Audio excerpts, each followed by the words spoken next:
We're back for another episode of Straight Talk with Post Grad Recruit. We're a new season. Man, it's good to be back, guys. How you guys doing, man? Great. Man, it's all good. Nothing love over here. I'm just ready to get it cracking. Hey, man, I'm going to tell you something. That video intro, man, that had me so hyped. I'm just feeling good. I feel the chills right now. Yeah, you pumped up. Man, it turned me all the way up. Hey, that's the goal. Hey, so Freeman coached in that game that you see that's playing, man. Freeman, real quick, tell everybody about that experience real quick while we on it. Man, that was a great experience. Like, the kids who came out and participated, you know, they were just all locked in. Everybody wanted to learn. Everybody wanted to get better. And they competed like no other. And that's what I like about it, seeing those young men and, you know, following their journeys, you know, on to the next level and the next step. So I really enjoyed it. They enjoyed the information they got from me. I'm ready to go again. Right, yeah, I'm excited. It's gonna be a good season. Me and Archer was just at the media day for the MPJA. Archer got to see some of the talent, man. It was some big boys that was coming through, man. Man, they look like they ready. They ready now. They locked in. Just, I mean, you can see it in them. They just ready to go. It was just a good group of guys. They just want to make it. That's it. They just want to make it. They want opportunity. Right. The media day was good, man. You would have enjoyed it, Freeman. It was good. Sure. It was a good experience for him to, you know, just see what it's like to be in front of the media and how that goes. Man, that's good. A lot of young boys, they understand the eye in the sky don't lie. That film, it's your time to shine. Even when it look like, you know, you want to take a playoff, give it all that last rap. And if you want to take a playoff, pat yourself on the head, coach, bring me out the game for a rap. So it's a new season. It's a new season. We were just talking a little bit about how, you know, once playing that game, you good. Once you know, saying get a hold of you, you know, you just can't let it go. You know, and a lot of these guys are starting to post grad because they don't want to let that journey, that vision, that goal that they have since they was young go. And a lot of them shouldn't. You know, none of them should actually. You know, so I mean, it's exciting. The new season is going to be fun to see what happens this season. Yeah, sure. I say it often. If you're a young guy and you playing, don't be afraid to leave home. It's a place out there that fits your talent level. It's a place out there that fits your talent level. You just can't be afraid to go to Nebraska or Wyoming or wherever you got to go. Man, you said a mouthful. I wish I would have thought more about, you know, these other schools. There's a lot of schools out there that you don't think about a lot. Archie, what school did you go to? Stonehill College. They about 20 miles outside of the city of Boston, northeastern Mass. And I'm a Baltimore native, so I wasn't used to that much snow. But it was an opportunity, man, and it was the best 4 years of my life. Right. So what made you choose that school? I mean, give some insight to these guys on what was your decision making process like? Coming out of high school, I had a few D1s, I had D2 offers, D3. They don't have scholarship, but the academic for D3s and some Ivy Leagues as well. But on my visit to Stonehill, man, I went to a smaller high school. My high school is K through 12, so I'm already used to that small environment. All boys school as well. So I met one of my best friend who went to high school with me. He was my roommate at Stonehill with me, and right. that's my dog. That's my guy. But my visit, I mean, I never forget just the bond immediately that the player, not even the coaches, but it was more like the players. I mean, it was some other freshmen my age, some sophomore, juniors. They embraced. Everybody came from somewhere different. We had something to bond over. We all had a different piece of the pie somewhere else. But the distance wasn't bad. I mean, I was 6 hours from home. I could not be too close to home, but I can always go back when I want to. And it was just very welcoming. It was just an opportunity for me to play another 4 years. So definitely they're moving up in the world. They're not this past year, but the year before, they just moved to FCS. So they're playing schools like Wagner and Stony Brook and some of those, some Bryant. So they're in that conference now, that NEC, I believe, Merrimack. So they're going up, and up, and I'm appreciative I was a part of that stepping stool on that progress up. So I mean, that's why I went there. It's just another opportunity, another chance. Right. So now they following in your legacy that you done built. Right. So Freeman went to Ole Miss, but that journey was an interesting one, wasn't it, Freeman? It was a very long journey. Out of high school, I went to Georgia Military College to get that. Chance to play. That was one of the greatest gifts that I could, take. And out of Georgia Military College, I actually signed with University of Tennessee, but they ended up gray shirting me. I don't even know what a gray shirt is still to this day. But they gray shirted me. Oh, you were gonna play. Yeah. So since they gray shirted me, I said, I'm going home. And when I went home, I never forget, Ed Orgeron was sitting in my living room. It was like he knew I was going home. And I thank Ed, I thank Coach O every day. I still can call and talk to him. We still got that relationship. So I'm very appreciative of Coach Ed Orgeron. Right, man. I mean, mine was a little interesting too. I mean, that's what a lot of guys didn't understand. A lot of guys don't just go straight out of high school to where they thought. You think you're gonna one thing gonna happen and something else happens. For me, man, I thought I was an All-American in high school because everybody made me feel like it in the newspapers and everything. And I ended up making my way into the college ranks through track. And a small school in Mississippi College, brought me in for track, and I said, well, I'm a football player, so I don't know what y'all gonna do, but if I ain't playing football, I'm not running track. so they brought me in and play running back. And my sophomore year, I took off, and I decided, you know what, I'm gonna make a move. Back then, there wasn't no transfer portal. I wish it was, man. These kids don't even understand. Back then, it was a lot more difficult to make a move. You had to go through some paperwork before you could make a move, man. Coach, could you please? You had to get the commission from the. I'm trying to think of all the steps I had to take. You had to go into the AD. You had to go to the office and get the paperwork and get permission to get released. You had to get released to be able to leave. Yeah, and the coach gonna know before they release you. So it ain't just I'm jumping in the portal. Like, they gonna know that you leave. Like, and you go, listen, my head coach wanted to have a conversation, and I love him because he still shows me love today. He's at Stetson, Coach Norman Joseph, a great guy. I go and visit him all the time, and man, he wanted to have a conversation with me. He said, hey, man, come see me about I was on the field. Hey, come to the office, talk to me before you leave. Man, I walked right past that office. I said, no, sir. Yeah, because I knew he was gonna try to talk me into staying, man. I said, no, I'm not even gonna entertain it. So I went ahead and left and jumped ship and went to Troy, and it could have went bad, but it worked out. I ended up getting on scholarship and things, had a great time. That's when Troy was winning championships, and it worked out. It could have worked out if I would have stayed too.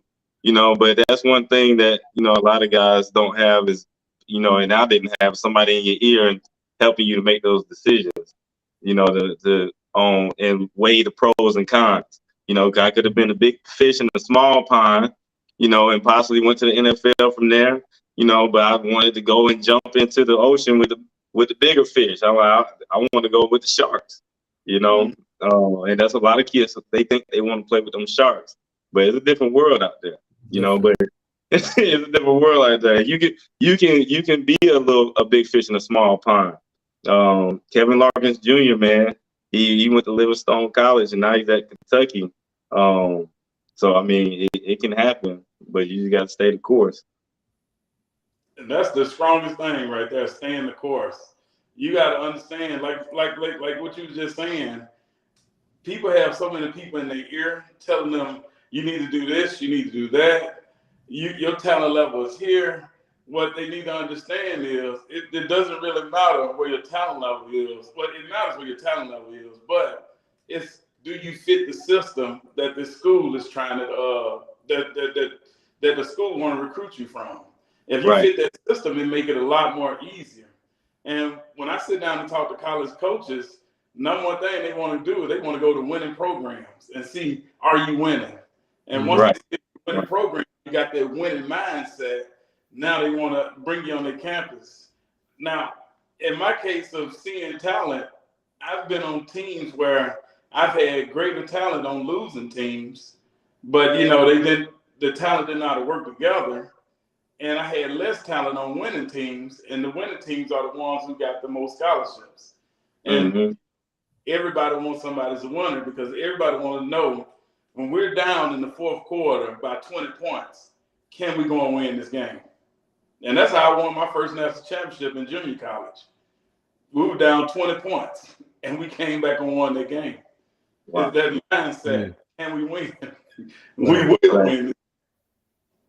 Right, exactly. I mean, you like you said, the team that worked together, they got scholarships because they filmed, they were able to do their job. When you get a team full of talent, a lot of times everybody want to do everybody else's job because that trust factor isn't there. So now I'm gonna do his job because he ain't there, and then that's how that loss comes about because you start making more mistakes. Instead of one guy making a mistake, you got 3 or 4 because they trying to make up for somebody else. But those teams who stuck together, they all did their job. They played to win, and once they played to win, they got that film that they needed, and more than likely they had the grades that they needed. They had the grades they needed first off, and it all worked out. A lot of times you get teams full of so much talent, they slacked in an area, and that area is usually the classroom, unfortunately, and you don't see the same results that you would like to see. But it all depends on the team and the circumstance. Yep. And that's what it all depends on, man. So we talked a little bit about O-line previously, and we talked about this. We texted back and forth. Man, what is it with O-line? Freeman, you're an O-line coach, man. What is it with O-line and recruiting right now? And even you, Archer, you just came from you at UCF. What were you doing at UCF, Archer? I was academic advisor and learning specialist for the whole football team. So I was there when NIL was passed July 1st. Oh, yeah. I was there when the NIL started 2021. And I think that snowball affected the transfer portal even more, just because you got schools saying, oh, you want this, that, and the third, you want a car, like you got player deals with the NILs, with the car dealership down the street, with the food spots around. It's like, oh, I can make this amount of money here and play ball. It's kind of like a no-brainer.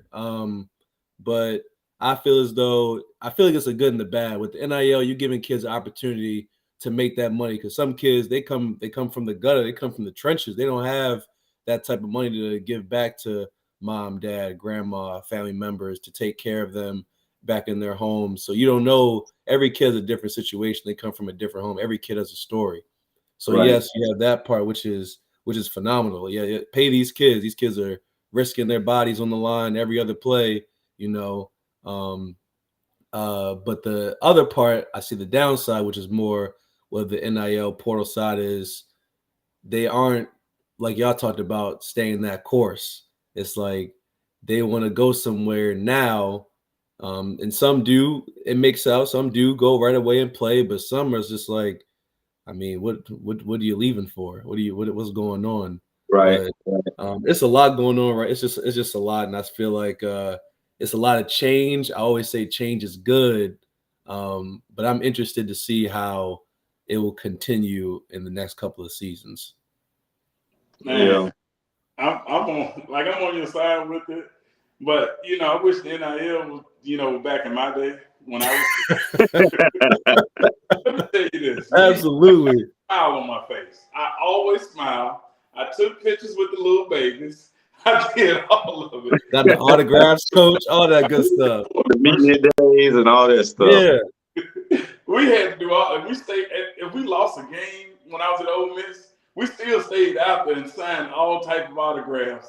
I would have did it with a smile if I was getting paid. I'd been out there. You could charge. You have your own session. Charge for it. But as far as the linemen, a lot of linemen. I like the way Deion said it. A lot of coaches are recruiting offensive linemen, 2-parent household. So if you're a defensive lineman, you can come from a single mother household.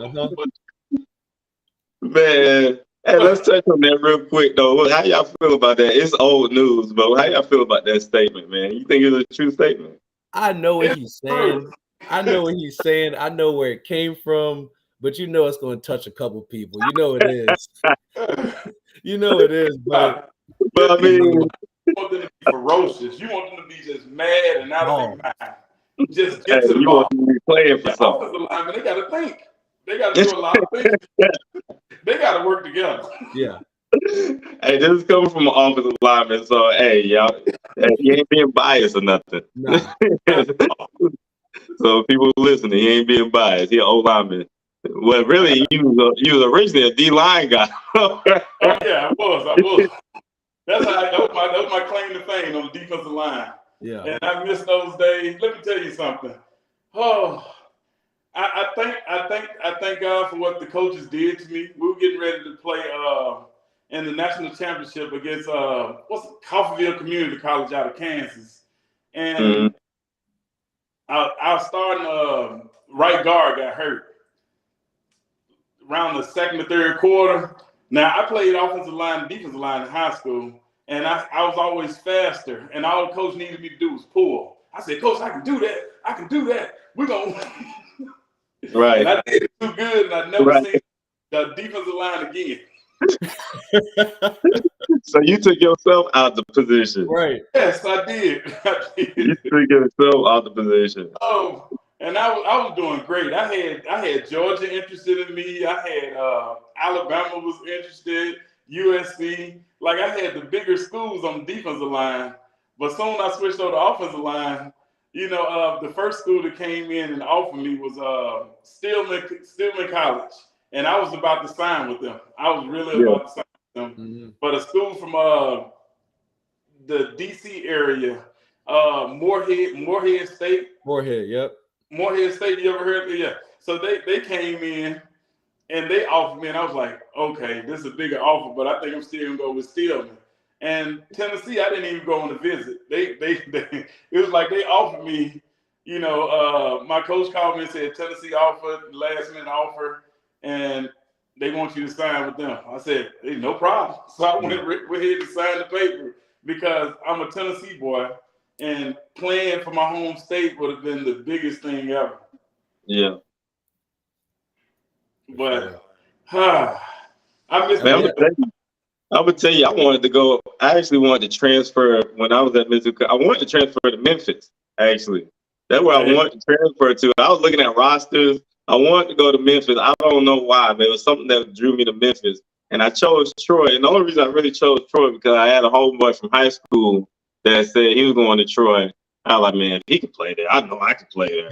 So I said, I'm going to Troy.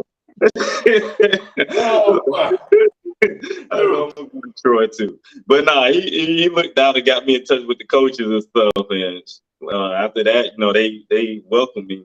So I'm like, I'm going to go to Troy. And it was close to the home too. It was a 3-hour drive from Atlanta. I'm originally from Atlanta. So it's a 3-hour drive from there. So I'm like, all right, I'm going to go to Troy. It's close. So, it paid off. University probably had it paid off.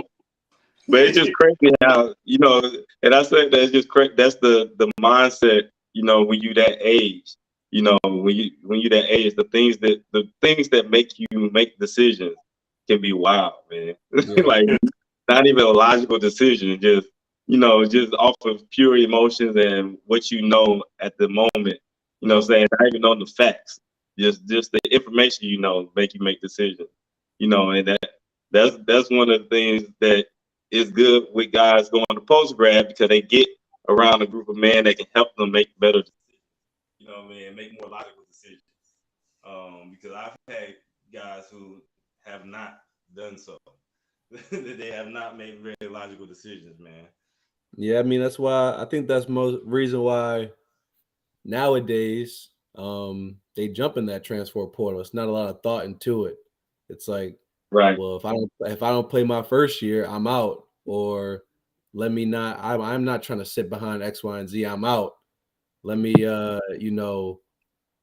let me see how it goes. Like some cases, I see how it works out. If you've been there for three years, you want to play your last year, like, all right, let's go find a home where you're going to play at and enjoy some time of college football. But I feel like that transfer portal, it can hurt you at the same time, because if you jump in it and the school's not ready to sign you, what you going to do? Right. So my wife is a college basketball coach, and she looked at she coached girls basketball. Yeah. And it was only 31% of the kids, like females who got in the transfer portal, actually signed out. Right. Only 31%. So a lot of people, like you said, my biggest thing is you have to trust the process and believe in delayed gratification. Yep. You don't believe in delayed gratification, you want that instant success, you always gonna be a failure. Just because something didn't work out your first year, maybe it's something that you're doing. You got to get your tail in the weight room, get your tail on the field, run those extra sprints, find somebody who's better than you and challenge them. If you go against the best and you keep challenging the best, your skill level is going to develop. Right. And that'll put you in a position right where you at, where you never have to leave. Now, I understand certain situations where, because we're dealing with a monetized society with those NILs like we just talked about. Yeah. We deal with a monetized society, so I understand you got to go somewhere where you can get the biggest bang for your buck. I understand that. But if you run away from a problem, now just imagine when you get to the NFL. You can't compete with those guys who've been on the roster 5 and 6 years. Mm-hmm. You can't compete with them. And most of the guys who are going, is only 32 guys going the first round. That's the guaranteed contract. If you're in the 2nd to the 7th or a free agent, you got to make the squad. You got to, yep. That's a hard route. That is a hard route. And the piggyback, learn the things that you're weak at. Learn your strengths, learn your weaknesses, strengthen your strengths, and strengthen your weaknesses. Yeah. And that's the greatest information I can give you on that part right there. Delayed gratification, stick the course, and just get yourself better. Challenge the best to be the best. They gotta stay in their lane, not worry about if it worked for somebody else, it might not work for you. Right. You gotta work on yourself. Make sure you can master your skills, master your technique. Don't worry about nobody else. This is you. This is your path. Mm-hmm. Your path is not like anybody's unique. Everybody has their own unique path, and that's fine. Right. Yeah, I mean that's what a lot of guys got to understand. And I say that all the time too. I'm glad you just said that. I say that all the time. You gotta your journey. I tell guys all the time, your success is your success. Like you can't worry about the next man's success. And whatever your success is, you need to be appreciative of it and keep moving forward with it. And not think about, okay, well, this dude went to the University of Alabama. Well, saying that was his success. If your success is making it to Huntington College, in Alabama, then it is what it is. If your success is going to Valdosta University, you better take that success. And matter of fact, I'm gonna tell you, I just had a kid, call me, because I have guys that I've helped for years and years, and so I have a guy who been in his, college for a couple of years, O-lineman. He went to Alabama A&M, and then he, the business is what it is. So the portal kind of pushed him out of Alabama A&M. You know what I mean? Them scholarships those are yearly scholarships. You know what I'm saying? They are not 4 years. You don't think because you get a scholarship, you about to be at that school forever. They are 1 year scholarships, and nowadays in college football is a business, especially with guys being able to get in the portals and NILs and all that stuff. And hey, they can tell you deuces real quick. We bringing in somebody else, you ain't get the job done. You know, and that's one of the things that happened. But he went to junior college. And he called me. He said, "Coach, I got a problem." So what's your problem, man? He said, "So I committed to Valdosta State, and I signed already, but now I got this school wanting me, and they Division I, they FCS." And I'm like, "Okay." I said, "So what's your pros and cons? What you mean?" I said, "Okay, man." Right. I said, Valdosta State. I said, man. I said, Valdosta State, what's the problem? The school he wanted to go to, I'm like, okay. When he first said the name of the school, I'm like, no, man, go to Valdosta. Go to Valdosta. You know, so just because they FCS D1 don't mean that they, you know, saying that's the move. You know, Valdosta State is a powerhouse. You know what I mean? I said, what's the roster looking like? He said, well, I'll probably start at Valdosta. Well, what about the other place? I don't know. He said, I think I'll start. They told me I'll start. I said, okay. I said, so he said, but I'm trying to go to the league, Coach. I'm trying to go to the league. I said, so you can go to the league from Valdosta. Right. He said, but the other one, they D1, my eyes is probably better. I said, okay. I said, when the last time they sent somebody to the NFL? I don't know, Coach. I didn't look at that. I said, have you been on a visit there? Do you know? I've been to that school. Have you been there? They in the middle of nowhere. No, I ain't been there yet. I said, okay, man. He said, I said, okay. I said, well, they're in the middle of nowhere. He said, for real? Yes, man. I don't think you like it. It's in the middle of nowhere. He said, all right.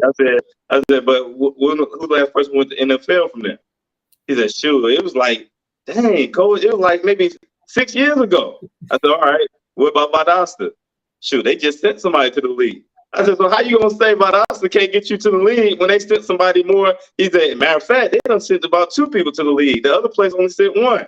Come on now. I said, how you gonna say they can't get you to the league? And they just sent 2 guys recently to the league over the other school, which is FCS D1 school.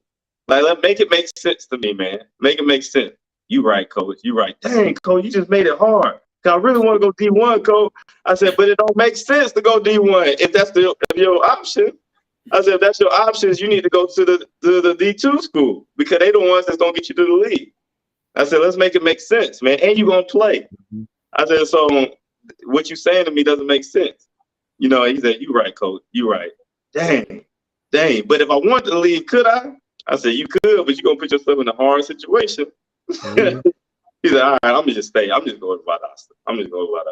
I said, that's a smart decision. I feel like you made it easier for him, Coach. He said, Coach, I ain't do all this research. He said, I ain't do all this research, Coach. I said, that's the problem, man. You ain't do no research. He said, but that's why I called you. I said, you called me because you knew I was gonna tell you what you didn't want to hear. Because a lot of times these kids will call somebody because they want to hear the opposite of what they want to hear. Right. And then some people give them what they want, you know, saying, yeah, go. No, I'm going to give you the straight up truth. You know what I mean? I'm going to give you the straight up truth. And he knew if he called me, I was going to tell him the truth. And that's why he called me, you know, and now he's going to go and probably be very successful about us, you know, but that's one of the things that guys got to understand. Stop looking at these D's and 1s and 2s and just go, your success is your success and make it happen where you at. You know what I mean? Like I said, Kevin Larkins Jr. went D2 HBCU. He made his success happen for him. He ended up in Kentucky. You know what I mean? He ended up in Kentucky. So I mean, you gotta make it work. And I always tell guys this, man. I tell them, man, listen, if you think you that deal and you got a D2 offer, go to that D2 school and be an All-American and then come talk to me. Then let's talk about you trying to go D1. Because if you can't be an All-American there, then what makes you think you can go play Division II football somewhere? I mean, D1 football at a Power 5. But you a Power 5 athlete, but you can't be an All-American in Division II. That don't make sense. Make it make sense. Make it make sense, man. So I mean, that's my little kick for the guys out there listening. That's my message to you. Always weigh the options. That's the Right. biggest right there. They got to get out this. Kids got to get out this D1 or bust mentality. They just, I don't know what it is with the D. It's D1 or nothing. It's D1 or nothing. Like, come on, man. Right. Come on, man. Come on, man. Right. They got to stop, man. They got to stop because the opportunities out there. That's all they say. D1 or nothing. D1 or Right. nothing. And I don't want to tell a kid. I don't want to tell a kid. I don't want saying people to start utilizing the transfer portal and manipulating it. But if it's gonna be there, use it for your benefit. You know what I mean?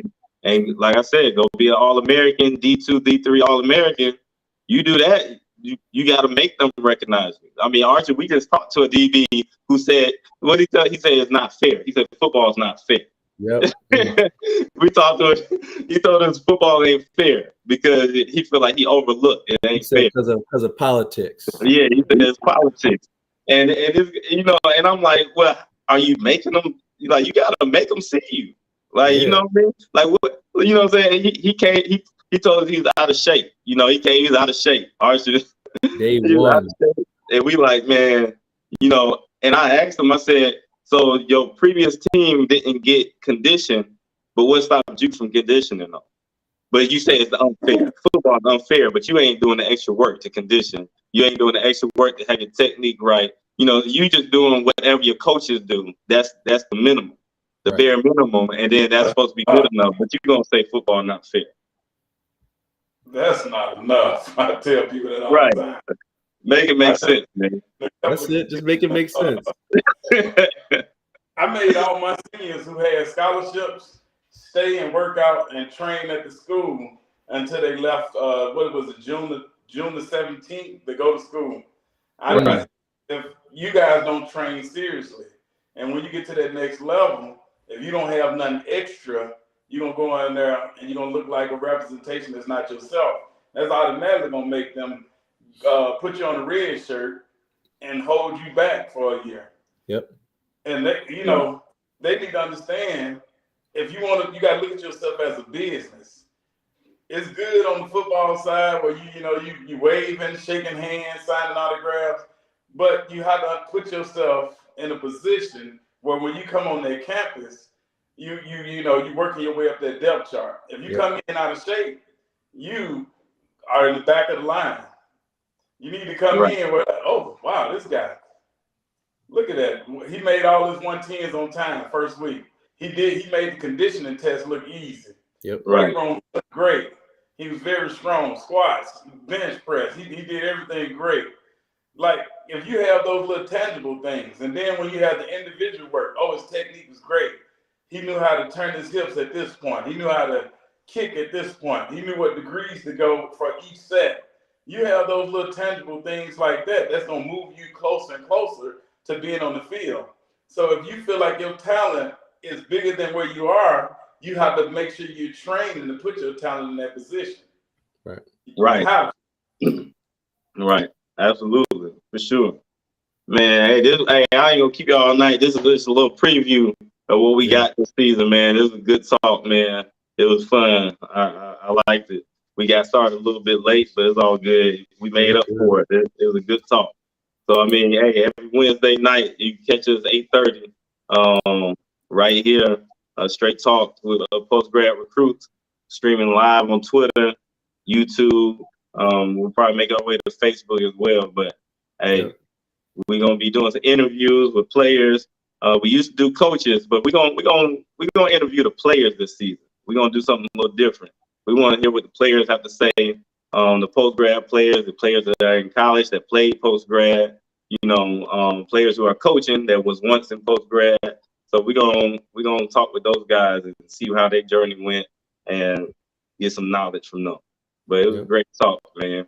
Appreciate you guys for being on. Yes, sir. Appreciate you, Coach. Thank you so much. Yes, sir.